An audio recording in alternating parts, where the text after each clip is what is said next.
Welcome to Franchise Focus. I'm your host, Lisa Lankowski. I am the owner of Milestone Franchising, and I am a franchise consultant representing hundreds of franchise concepts.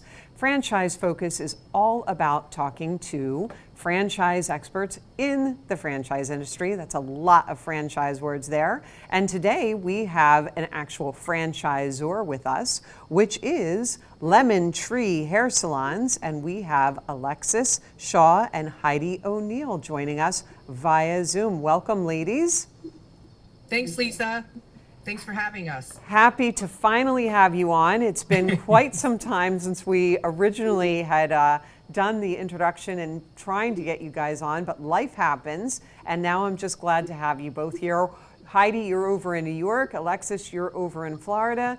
And Lemon Tree Hair Salons, let's get right to it. We know from the name, it's a hair salon, but talk to us about what it is. So Lemon Tree is, as you said, a chain of hair salons, and Jonathan Shaw, who is our president and CEO, he happens to also be my husband, he joined his family's hair salon business in 1995.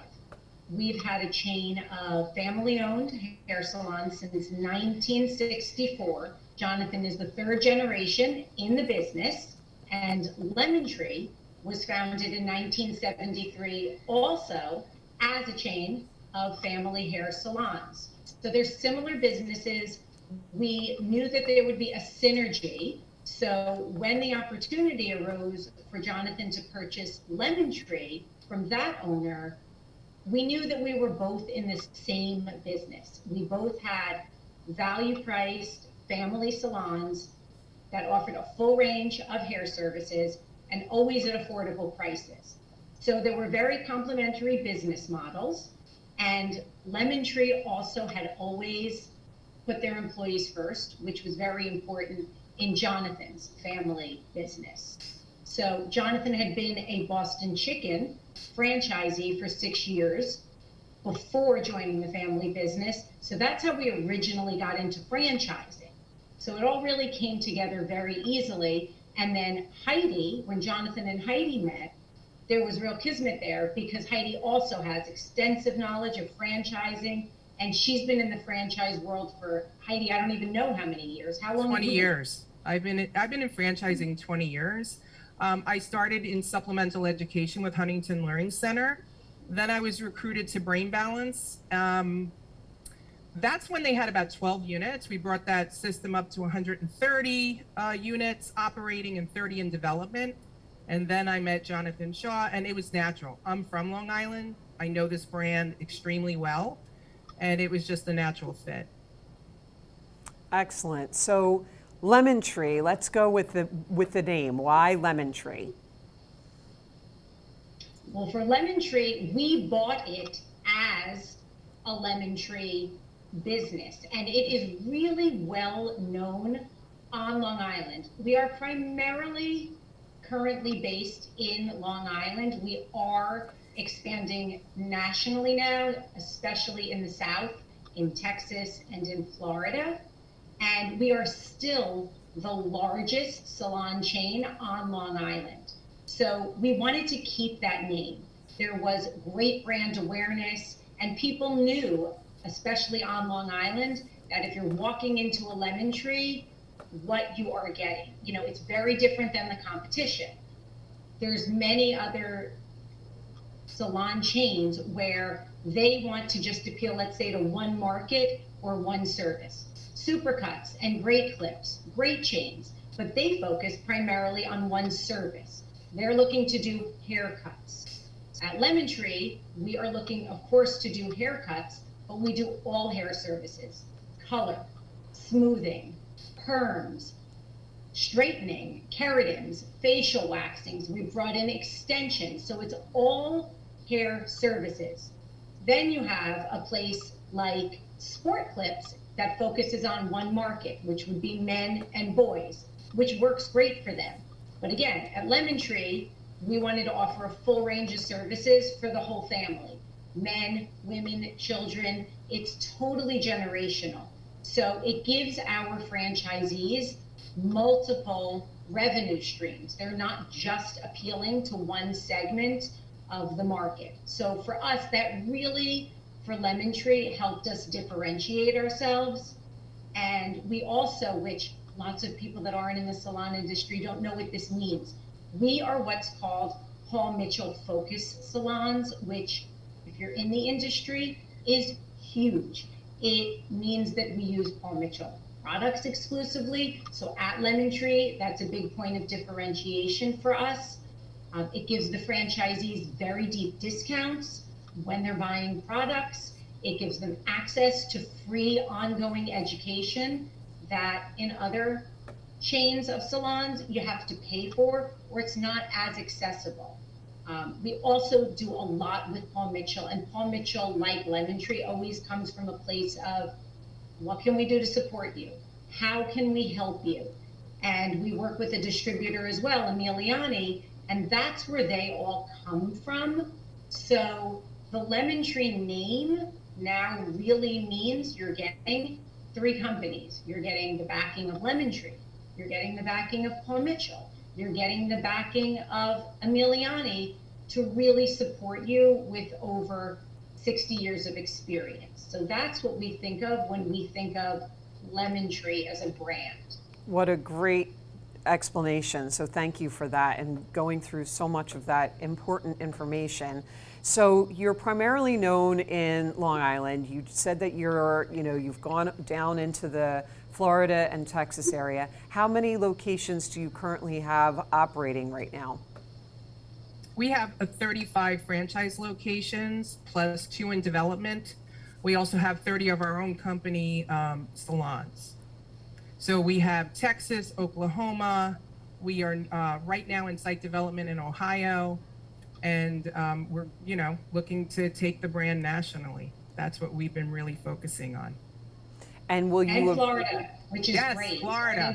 Because I need my hair done, and I'm in Florida. So we have some salons in Florida, which is great. And those corporate owned, are you going to be eventually looking to have them as franchises as well, or are you going to keep them as corporate? What is your goal with that? Well, that's interesting. Right now we operate our corporate salons under 2 brands, the Lemon Tree brand and a Cutting Crew Hair Salons, which was Jonathan Shaw's original brand. And the beautiful thing about having corporate salons, I mean, I've been in franchising a long time, so I love this, is that we get to test and pilot every initiative through the corporate salons before we ever roll it out to the franchisees. So it hasn't been brought to the table if we're going to have them just turn over to franchise. We are a strong belief to make sure that we pilot and test every initiative before we bring it out to the franchise side. I've been with other organizations where it was just franchise, where the franchisees became the piloting place of business. And we definitely have a different focus here. So that's a big reason when I decided to move to Lemon Tree, is that they had so many corporate salons. It shows that, the brand is strong and what the belief is. Okay, excellent. Well, that's good for everyone to know. And yes, being able to work out any of those new initiatives in the corporate locations and do that rollout just makes the owners that much more comfortable, because you can say, hey, we've been doing this for XYZ amount of months and we've had tremendous success for it, and now they feel that much more comforted bringing it on themselves. So let's talk about, there's 4,000 franchises out there right now. Why, if someone's looking to own a franchise, why would you want them to consider, why should they consider Lemon Tree as a potential business for them to own? Well, this is, sure. Remember, we're value priced. If you think about the brands have been in existence for nearly 50 years and been through multiple recessions. Now, we can't say it's recession proof. I don't think anything's a guarantee, but we can say it's recession resistant. So we've seen a lot of interest lately in semi-absentee ownership, which this is a great model for. And again, we're talking, it's value price hair salons, and when you look at what you're managing, once you get up, you could scale the operations.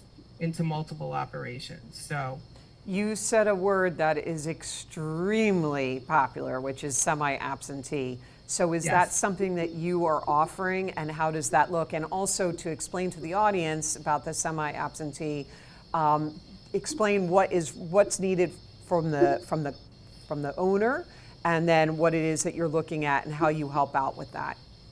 Sure. Well, I mean, with Lemon Tree, just let me expand a little bit. There's really two paths to ownership, either owner operator, where you start with a single unit, may go to multi-unit, or a group or an owner coming in specifically looking for semi-absentee as the executive director.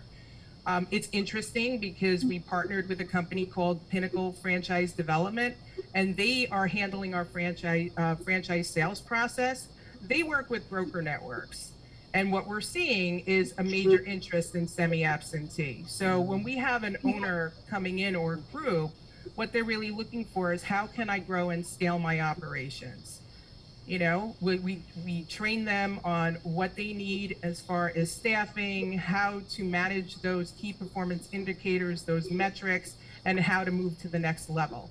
Because when you look at a hair salon, we're looking at occupancy costs, supply costs, and payroll, right?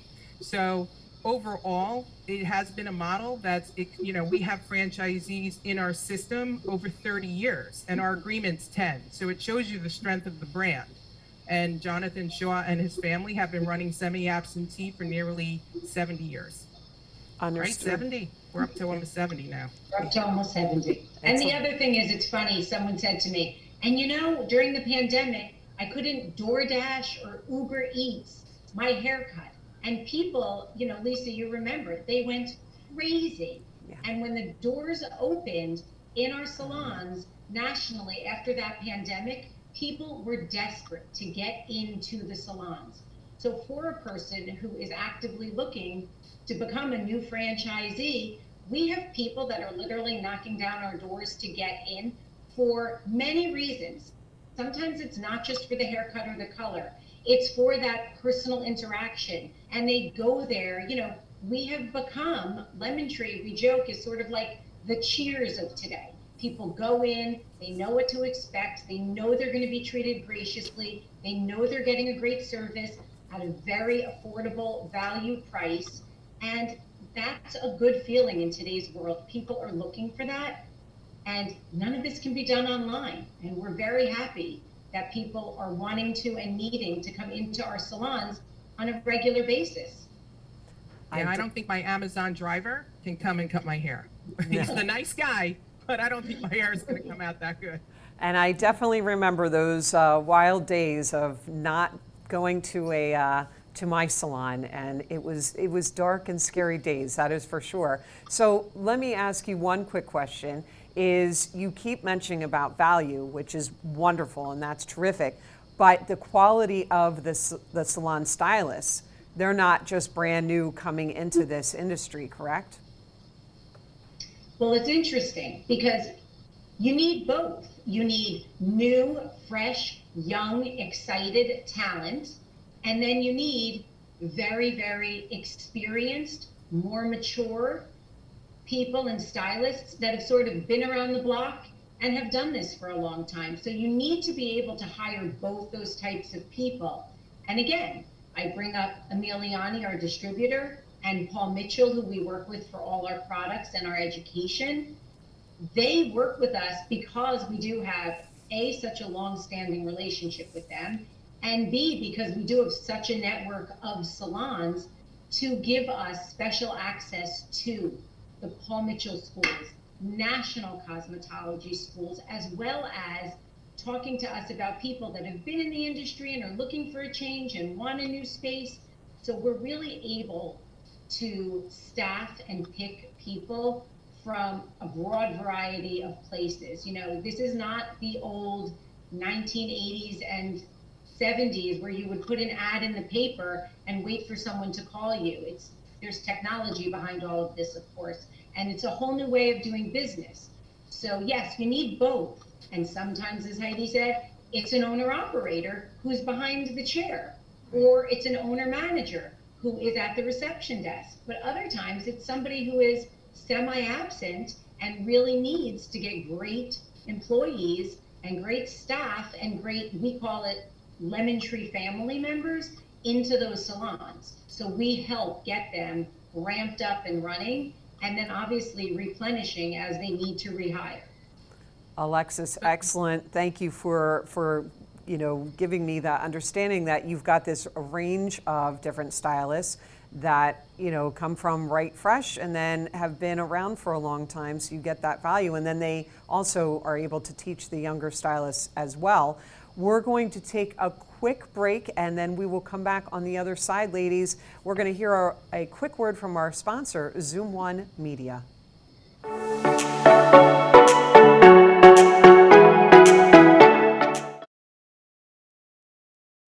Aloha! Joe Silva here with Kukua Technologies. I'm excited to see you on Tuesdays on Morning Coffee for our tech tips.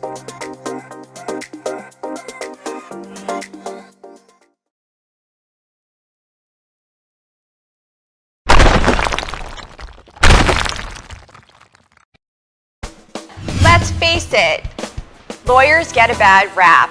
I'm Erin Brucey, host of Legal Breakdown, where we dissect legal topics for the everyday viewer, with a mix of interesting guests to talk about current events and hot legal topics. Let's work together to make the law accessible and relevant to everyone. Catch us every week on RVN Television.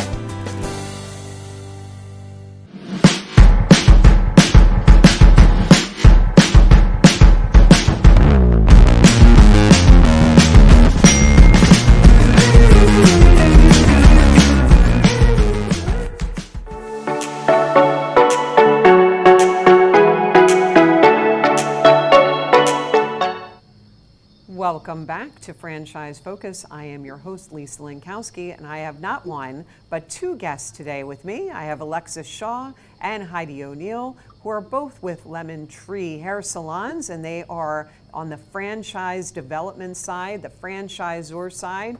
And right before the break, we were talking about the type of stylists that are in a Lemon Tree hair salon. And while we're on that continued subject, I want to talk about labor.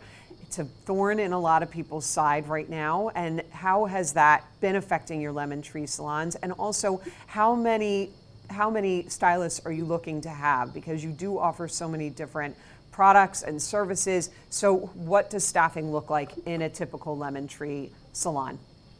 Sure, Lisa, it's a great question. From a salon perspective, we're looking between 4 to 6 stylists, and one being your manager, which your managers, you're going to be your key point person, right?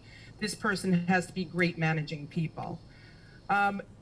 These are licensed professionals that went to school to learn all the services. So Alexis mentioned earlier that we do everything. We handle all services, cuts, colors, smoothing. We're not looking for specific one focus, which is haircuts, one focus, which might be gender specific. So for a cosmetologist coming out of school, they get to practice their entire craft. Now, that being said, any retail business is going to have its challenges with staffing. Whether it's QSR, quick service, it doesn't matter. It's retail. But what we do, I think Alexis touched on this earlier, is that we help our franchisees with ad placements. We leverage our Paul Mitchell relationship with all the schools nationwide, as well as the beauty industry organizations outside of Paul Mitchell. So we really help our franchisees with staffing. Of course, we can't get involved with hiring and firing. That's their job, and interviewing, but we want to make sure we have enough people coming through. Now, we touched on the Paul Mitchell relationship and the education. It's huge, not only for our franchisees, but also for our stylists. Because when an educator comes into the salon, it's usually specific to color or a new technique. And that's really key. When they're bringing in a new technique, or Paul Mitchell has a new product line coming in, it's just a tremendous wealth of information for our stylists for them to keep up on their craft. So that's how we help our franchisees going forward. But you can't sugarcoat it, right? Especially in today's economy. Any business in retail, we know with supply chain shortages, also people shortages, any business right now in retail has its challenges with staffing, but we really do provide different services for our franchisees to alleviate it. Wonderful. And yeah, you can't sugarcoat it. You know, I tell my No. candidates that. I'm like, this is a real issue. We don't know how long it's going to continue on for. But if you partner with a franchise that is super strong, and you talked about the Paul Mitchell relationship and going out to all the schools, that puts you ahead just from that standpoint, right? And it helps to maybe alleviate that pain as a little bit more than if they were trying, let's say, to do this on their own, for instance. Exactly. So let's Exactly. talk about another area, and that is location, location, location. Everyone knows that if you do not have a great location, your business could be sunk before it's even started. So can you walk us through about site selection for Lemon Tree, how that works, and what you do to assist for that? Sure. So we're looking between 800 and 1,200 square feet. So again, it's a small footprint, which means to a franchisee, it's a lower occupancy cost. I'm glad you asked this question because we leverage technology here. This year, we partnered with a real estate company that can really hone in on specific data. We're looking for the traditional demographics, 25,000 head count, around a 50,000 medium household income. But now with this technology, we can tell our franchisees the frequency of visits to a specific location, their length of stay, and how many, just a wealth of information. How many people, imagine having that technology of how many people visit a location, the frequency of visit, and the length of stay at that location. And they can compare sites side by side. So, you know, I look at, because of being in franchising for 20 years, this has been a major shift, probably in the last 5 years, with the technology piece being brought into place. So a franchisee can have that all that information before they ever have to make that selection. It's really been a game changer. I'll bet it has. And a lot of times when I talk to candidates, they'll talk about, you know, well, how long is it till I make money, right? That's the big question that everyone asks. So what is a typical ramp up time for, you know, the build out, and then for them to open up their doors, and how many clients do they typically need before they really see that this business is successful and it's doing well? Right. So the ramp up time is around 6 to 9 months. I mean, that's dependent on market conditions for real estate. We've had some franchisees ramp up much sooner, and some franchisees, depending on the market, up later. We go to market with a specific marketing strategy, which we heavily rely now on digital, and that starts about 60 days prior to opening. So to give our franchisees the greatest chance of success. Years ago, you would go to market very differently, right? So paper, maybe door hangers. We have changed our whole strategy to be digital. So we focus on SEO, search engine optimization, and also pay-per-click. And really, we're hyper local with our pay-per-click for that area. And it's had tremendous results.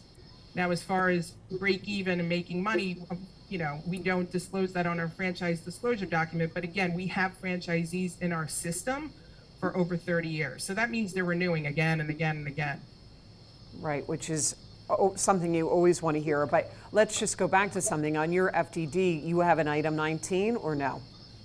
We do have an item 19, but it talks about top line revenue. Okay. And what we're trying to do this year for 2023's item 19 is to bring in some P&L data. Oh, I think that could really help people, because it's like you can't give them the answers that they're seeking, but you know what the answers are. Right, of course. And yeah, and having people renew, how long is the length of your agreement? The commitment is a 10-year agreement. So 10 years. And yeah, you've been around for quite some time. So having those people re-up their agreement is always a great testament to, you know, showing that this is a strong concept and that people are staying with it.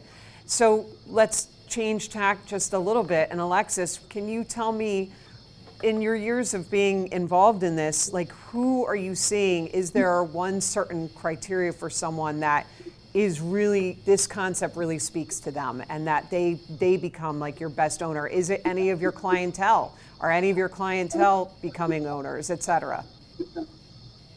You know, there is no one type of person, because we have one person who owns 4 units. He has been behind the chair. He has been at the reception desk. He is now semi-absent. He's still looking to expand. He's been a great franchisee. We have another newer franchisee. It's more of a family business with one person running the back end, somebody else is in the chair, and they're doing clients. There's lots of different, we also have people that have just worked as a stylist and all of a sudden decided, I can do this. I want to deal with paying for the water, turning the lights on and off, dealing with payroll. I want to own this. I don't want to work here. So we've had people that have come up from stylist to manager to now owner.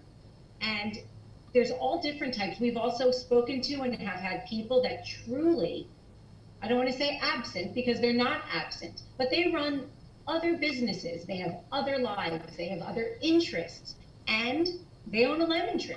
And they're really able to manage both because they are business people. Even if they've never once been behind the chair, you would not trust them with a pair of scissors, but they're business people.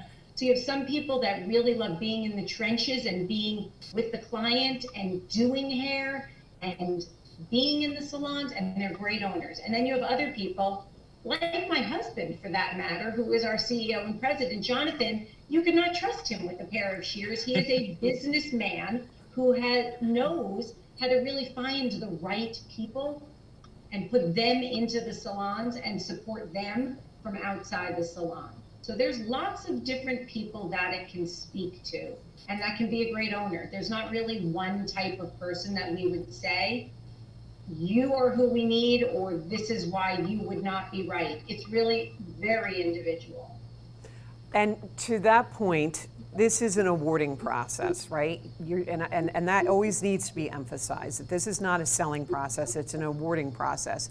Is there a candidate that you can think of that you did not award a franchise to, and what would be the reason for that? That's a good question. Yeah, go ahead, Alexis, you could start it. I was just going to say, we've had people that if you truly do not want to be involved, do not love people, do not want to be part of Lemon Tree. I mean, we call it, and it's not semantics, we call it a Lemon Tree family. So you have to want to be part of something greater than yourself. And if you are looking to be a librarian and not speak to anyone else and operate in your own little box, there is a concept for you. It is not our concept. We are about the people, we are of the people. I know when people are watching this, I have a lot of hand motions. I'm effusive. That's what we're about. We are emotional people who love what we do. We want to be with people. And if that's not who you are, that is totally okay, but we're not right for you then, because that's what we're about. So I'm sorry to interrupt you, Heidi. Go ahead. No, I was just going to say that it's all about managing people. And if you're good at managing people, you'll have the highest chance of success. And that's really what we're looking for. Well, I can't think of a better way to wrap up than right on that note. And I know that you are looking at expanding this nationwide. Is there a specific market that you're really trying to target for the audience that's listening right now? Well, we have a tremendous amount of white space. I could tell you we are looking forward to 2023. I think we could all agree looking in a rearview mirror at a pandemic is a whole lot better than driving into one. We are looking for Texas and Florida. Again, we are looking across the country. We do have a lot of interest right now in California. And as I said earlier with Pinnacle Development, we are very excited about the relationship moving forward. We have several in the pipeline right now. And I think at the closing slide, you have our representative, Frank Morrison, on the closing slide. Everybody can feel free to reach out to him, reach out to me. But we are looking forward to awarding franchisees really nationally and bringing them into, as Alexis said, to our Lemon Tree family. Well, ladies, it has been an absolute joy listening to you talk about this. You can hear your passion. We did put that contact information up on the screen. Thank you for joining us on Franchise Focus. Franchise Focus airs every Friday at 1 o'clock Eastern Standard Time.